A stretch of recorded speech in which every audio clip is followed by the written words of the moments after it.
নমস্কার সবাই রে আরএস খাদ্য রসিক চ্যানেলে সবাই রে স্বাগতম। আপনারা সবাই কিরকম আছেন? আমিও খুব খুব খুব ভালো আছি। আজকে আবার একটা নতুন রেসিপি নিয়ে গেছি আমি আপনার সঙ্গে। রেসিপিটা হইল পেঁপের ধোকলা। অনেকে পেঁপে নাম শুনলে নাচ ছিটকান, পেঁপে খাইতে একদম পছন্দ করেন না। তো এইভাবে পেঁপেটা বানাইয়া দিলে এত বেশি টেস্টি হয়, যারা একবার খাইছে বারবার তো খাইতে চাইবই। আর দেন সব থেকে প্লাস পয়েন্ট কি জানেন, কি বানাইয়া দিয়েছেন তারা এটা বুঝতোই না পেঁপে না অন্য কিছু। তো পেঁপের ধোকলা করতে গেলে প্রথম পেঁপেটারে ভালোটিকে ধুইয়া কুড়াইয়া কুড়ানিতে কুড়াই নিতে লাগবো। আর তার সঙ্গে আপনার ইচ্ছা করলে একটা ছোটো মোটো আলু অ্যাড করুন। অ্যাড করলে এটার লাস্টটা একটু ভালো লাগে, এটা টেস্টটা একটু বাড়ে। যেহেতু আমরা আলু ছাড়া কোনো কিছুতেই আলু একটু দিই, তো আলুটা দিলে একটু আলাদাই টেস্ট হয়। তো আলু ভালোটিকে কুড়াইয়া তার মধ্যে এক এক করে সব বেসিক মশলা, যেমন হলুদের গুঁড়া, লঙ্কার গুঁড়া, জিরার গুঁড়া, পরিমাণ মতন লবণ, কালো জিরা, আদা, কাঁচা লঙ্কা পেস্ট দিয়া আর একটু গরম মশলা দিলাম, দিয়া তার মধ্যে বেসন আর চালের গুঁড়া বা কর্নফ্লাওয়ার যে কোনো একটা দিয়ে আপনি ভালোটিকে মাখিয়ে রাখিয়ে দিবা। আর এদিকে আমি এটা বাটিতে তেল লাগাইয়া রাখি দিছি। তো এটা ভালোটিকে মাখার পরে বাটিটার মধ্যে সুন্দর করিয়া দিয়ে এটা আমি ভাপে বয়াই দেবো। এটা মাখতে মাখতে আমি চুলাতে কড়াইয়ের মধ্যে জল দিয়া আর এটা কিছু স্ট্যান্ড দিয়া আমি জলটারে গরম হইতে দিয়া দিছিলাম। তো আমার জলটা গরম হয়ে গেছে, এটা আমি এখন ভাপে দিয়া দিব। দিয়া এটা সরাবা, এটা ঢাকনা দিয়ে কভার করিয়া 10 থেকে 15 মিনিট রাখলেই এটা ভালোটিকে ভাপি যাইব। তো একবারে লো স্টিমে এটারে ভাপাইতে লাগবো। আর এদিকে যখন ভাপানোটা হয়ে গেছে, এটারে লামাইয়া ঠান্ডা হইব, তখন টুথপিক দিয়ে আমি দেখলাম আর কি, এটা যেরকম আমরা কেক করি বা অনেকেই কেক ঘরে বানাই, তো এটা এমন কিছু টাফ কিছু না। তো সবই একটু ট্রাই করলে সবই পারবা। তো দেখুন এটা ঠান্ডা হওয়ার পরে সাইডটা কাটিয়ে সুন্দর করে থালে উল্টাই দিলেই বার হয়ে গেছে। কি সুন্দর লাগে না দেখতে, যেটা আমরা অনেকে হইয়া থাকে যে চোখে দেখলে মুখে খায়।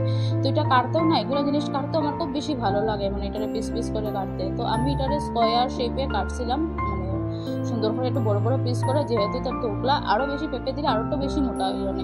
তো আমরা জাস্ট 3 জন মানুষ, তাহলে আমরা হাফ পেঁপে দিয়েই করছি। করিয়া এটারে কড়াইটা গরম হইতে দিয়া দিছি, দিয়া এটারে একটু ডিপ করিয়া ফ্রাই করতে লাগবো, একটু কালারটা সুন্দর হইতে লাগবো। এদিকে ফ্রাই হইতে থাকুক আর এদিকে গ্রেভির লেগে আমি সব রেডি করি লাই।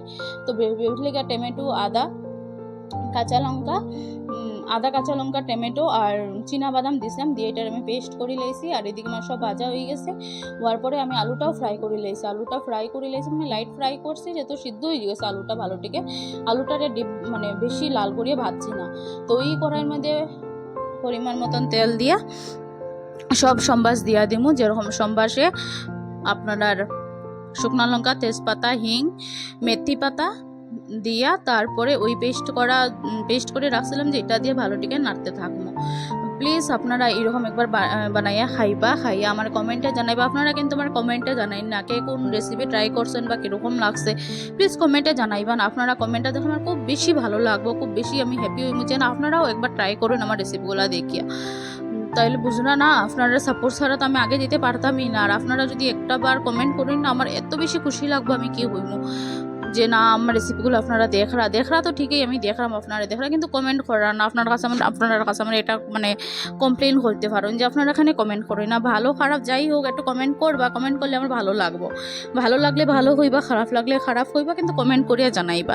আর কে কোন কোন রেসিপি ট্রাই করছেন এটাও কমেন্ট করিয়া জানাইবা। আর যদি নতুন দেখিয়া থাকেন তো প্লিজ আমার চ্যানেলটা সাবস্ক্রাইব করিয়া রাখবা, যাতে আমি ভিডিওটা আপলোড করার সঙ্গে সঙ্গে আপনারা নোটিফিকেশন পাই যান। তো এদিকে একটু ভালোটিকে নাড়িয়া চাড়িয়া বেসিক সব মশলা দিয়া দিছি, যেমন হলুদের গুঁড়া, জিরার গুঁড়া, লঙ্কার গুঁড়া, একটু গরম মশলাও দিছি, স্বাদ মতন নুন দিয়া একটু জল দিয়ে ভালোটিকে ডাকিয়া চাকিয়া নাড়ছি যতটা পর্যন্ত জলটা শুকাই গেছে। আর এটার থেকে তেল ছাড়ি দিছে, তো দেখতেই পারা জল শুকাই গেছে আর তেল ছাড়ি দিছে। তো আমি ভাজা আলুটা ওইটার মধ্যে অ্যাড করে দিছি, করিয়া ওই পেস্ট করিয়া যে রাখছিলাম জারটা, ওইটা ধুইয়া জল দিয়া দিছি। দিয়ার পরিমাণ মতন থেকে একটু বেশি জল দিতে লাগবে, যেহেতু এটা পেঁপে, আলুও জল টানে, পেঁপেও জল টানে।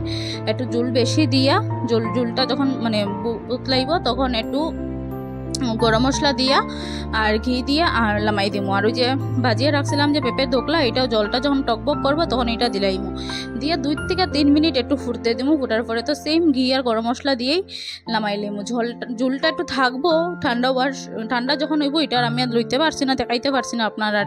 ঠান্ডা হওয়ার পরে জলটা অনেকটাই কমে যায়, ঝোলটা অনেকটাই কমে যায়। প্রথম একটু ঝোল থাকতে লাগে, নাইলে পরে যদি যেরকম ঝোল চান এরকম যদি রাখুন, পরে দিকে দেখবা ঝোল নাই।